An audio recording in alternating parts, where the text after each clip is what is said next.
kai muna cikin wata rayuwa fa. Kai dai bari. Wallahi muna cikin wata rayuwa. Wai a ce wai lockdown din nan.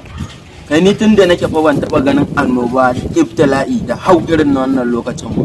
Da sati ba sallar juma'a. Wai tun da nake a tarihin rayuwata ban taba jin juma'ar da ta zo ta wuce ba a yi sallar juma'a ba sai a 2020. Suka ce gabarai ba. Ana ta ruruma 2020 gashi 2020 ta zo. Wai a ce wai mahukunta ma shugabanni da malamai wai su hana addinin Allah. Kure ba zai da saka da baki ba. Wannan rayuwa irin wannan lokaci kada Allah ya maimaita mana. Kaga ni a tarihin rayuwata ban taba jin irin wannan lokacin. Kaga ko a lokacin sahabbai zaka ga yaki ake ana harba kibiya suna annan amma baya hana sai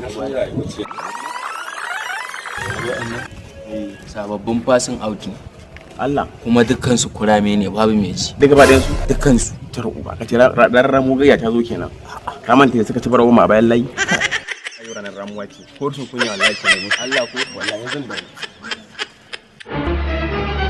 oh no an kutumar uba shi ku kuna mai da kun je kun zama sojoji kun san muske ne ku za ku zaba aikin soja kuna sabon daga duk sai na harbe ku kai kun zo kuna sa mutane duka a gari mutanen banza mutanen wofi yalla yau gudu sai masana